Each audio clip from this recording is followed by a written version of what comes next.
Halo, nama saya Leonardo Dumatubun. Saya akan membahas tentang Your Procrastination is Trying to Tell You Something. Di sini saya memiliki 4 poin yang akan saya bahas. Namun terlebih dahulu saya akan menjelaskan apa itu procrastination. Procrastination diartikan dalam bahasa Indonesia sebagai penundaan. Setiap orang dari kita pasti pernah melakukan yang namanya penundaan. Penundaan dalam menyelesaikan pekerjaan, ataupun penundaan dalam melakukan aktivitas sehari-hari dan lain-lain.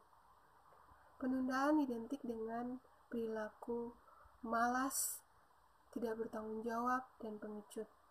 Hal ini menjadikan penundaan itu sebagai suatu sikap atau tindakan yang kurang tepat dalam menyelesaikan suatu pekerjaan.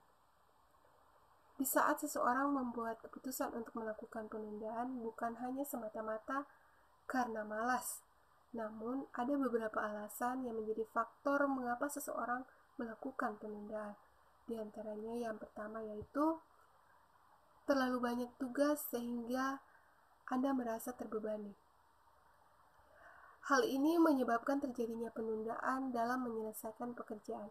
Terbebani di sini dapat diartikan misalnya Anda bekerja di suatu perusahaan dan Anda diberi tugas oleh pimpinan untuk menyelesaikan sebuah pekerjaan. Di saat Anda mengerjakan pekerjaan tersebut dan belum menyelesaikannya, pimpinan memberikan tugas tambahan kepada Anda. Secara otomatis, beban tugas yang harus Anda kerjakan bertambah, sehingga konsentrasi Anda dalam menyelesaikan pekerjaan tersebut terganggu dan Anda mendapat stres karena beban tugas yang bertambah. Jika Anda terpaksa atau terburu-buru menyelesaikan pekerjaan tersebut dalam jangka waktu yang ditentukan karena Anda terbebani oleh tanggung jawab, pekerjaan yang akan dihasilkan tidak akan maksimal dan tidak sesuai dengan apa yang diinginkan. Saran saya, jika memang Anda merasa terbebani dengan pekerjaan tersebut, Anda bisa saja mengerjakan pekerjaan tersebut dimulai dari pekerjaan yang mudah terlebih dahulu, kemudian baru pekerjaan yang menurut Anda sedikit rumit. Selanjutnya yaitu poin yang kedua, terbiasa mengerjakan suatu pekerjaan hanya pada saat waktu produktif. Ada beberapa orang yang memiliki kebiasaan menunda-nunda waktu kerja, karena mereka merasa bahwa waktu produktif mereka ada pada saat mereka bekerja di siang hari, di sore hari, ataupun di malam hari. Jam-jam tersebut atau waktu-waktu tersebut di mana mereka merasa akan mampu bekerja secara maksimal, akan mampu bekerja atau berpikir secara jernih dan menyelesaikan pekerjaan tersebut dengan baik. Namun situasi ini sangat tidak efisien dan mungkin akan menghadapi kendala dalam melakukan suatu pekerjaan. Mengapa? Misalnya, ada yang memiliki kebiasaan bekerja produktif pada saat malam hari, namun bekerja di perusahaan yang menuntut Anda bekerja di pagi hari ataupun siang hari, dan menyelesaikan pekerjaan itu pada waktu itu juga atau pada waktu siang hari. Hal ini menyebabkan Anda menjadi tidak percaya diri, ragu-ragu untuk menyelesaikan pekerjaan tersebut sehingga Anda menunda pekerjaan itu. Karena takut hasil dari pekerjaan tersebut tidak akan memperoleh hasil yang baik.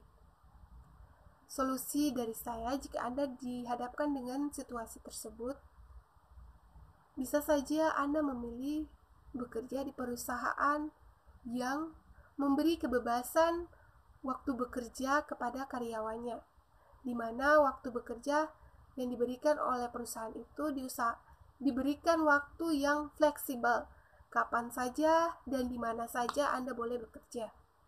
Dengan demikian, Anda bisa menyalurkan bakat dan minat Anda sesuai dengan apa yang Anda cita-citakan.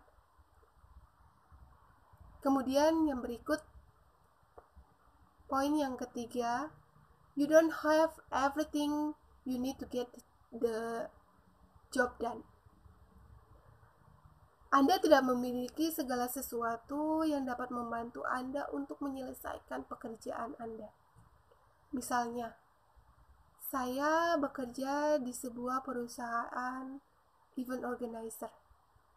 Saya diberi tugas oleh pimpinan untuk menyiapkan poster dalam rangka mempromosikan event yang akan diselenggarakan oleh perusahaan di mana saya bekerja. Namun saya terkendala oleh fasilitas penunjang saya untuk bekerja menyelesaikan tugas saya, yaitu persediaan komputer di kantor di mana saya bekerja terbatas.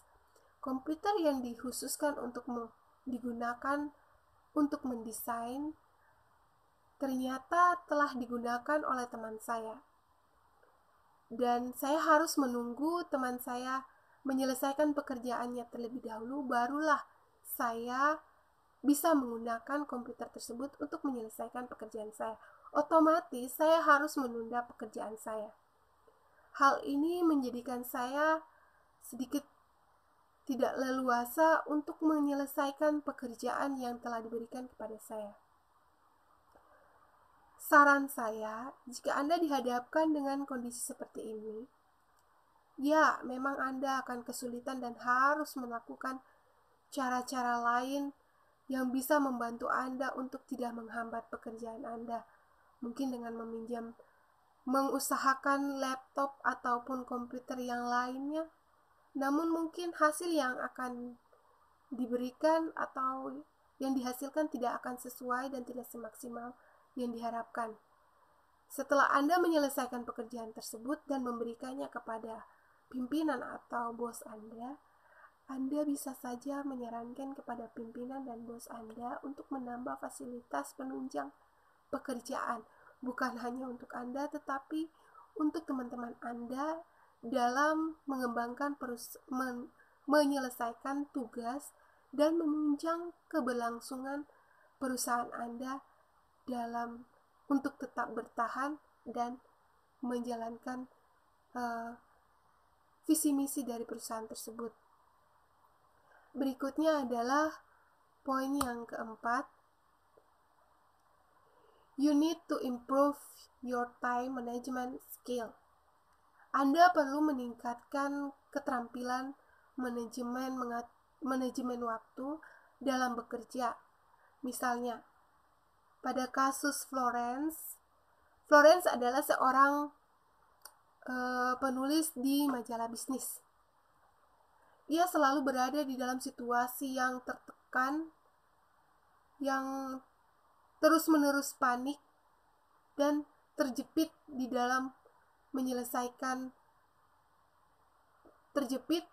waktu menyelesaikan tugasnya untuk menulis. Mengapa demikian? Ternyata Florence ini memiliki kebiasaan sebelum memulai aktivitasnya menulis, ia bekerja mengantar anak-anaknya ke sekolah.